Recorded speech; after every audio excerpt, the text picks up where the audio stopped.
সকলকে স্বাগতম জানাচ্ছি কুকিং ব্লগের আরেকটি রেসিপিতে। আস্ত রসুনে চিকেন কারি রান্নার রেসিপিটি সম্পূর্ণ দেখার অনুরোধ রইল। তো চলুন রেসিপিটি শুরু করা যাক। চুলাটা অন করে একটি পাত্র বসিয়ে দিয়েছি।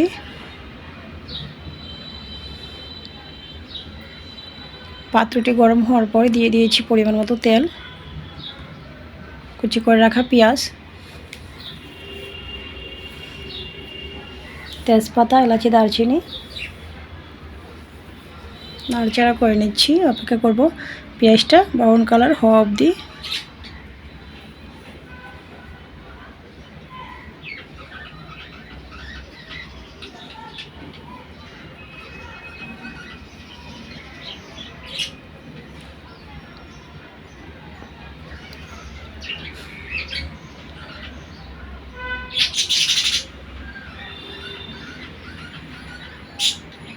এই পর্যায়ে দিয়ে দিচ্ছি পেঁয়াজ বাটা, পরিমাণ মতো রসুন বাটা, আদা বাটা।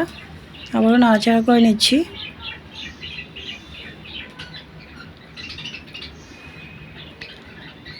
দিয়ে দিয়েছি মশলা, পরিমাণ মতো হলুদ গুঁড়া, ধনিয়ার গুঁড়া, লঙ্কার গুঁড়া, জিরার গুঁড়া, সামান্য জল মশলা কষানোর জন্য, স্বাদ মতো লবণ, আস্ত রসুন নাড়াচাড়া করে নিয়েছি। এই পর্যায়ে আমি দিয়ে দিয়েছি চিকেন। আবারও নাড়াচাড়া করে নিচ্ছি।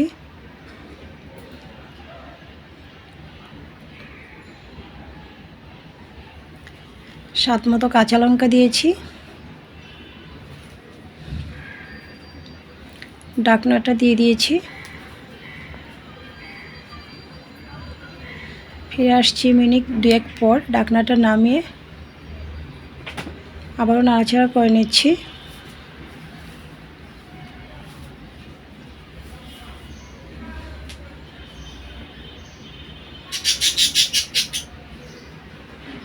তো মাংস কষানো হয়ে গিয়েছে। এই পর্যায়ে আমি দিয়ে দিয়েছি পরিমাণ মতো গ্রেভি। আবারও ঢাকনাটা দিয়ে দিয়েছি। ফিরে আসছি খানিকক্ষণ পর। ঢাকনাটা নামিয়ে নাড়াচাড়া করে নিয়েছি।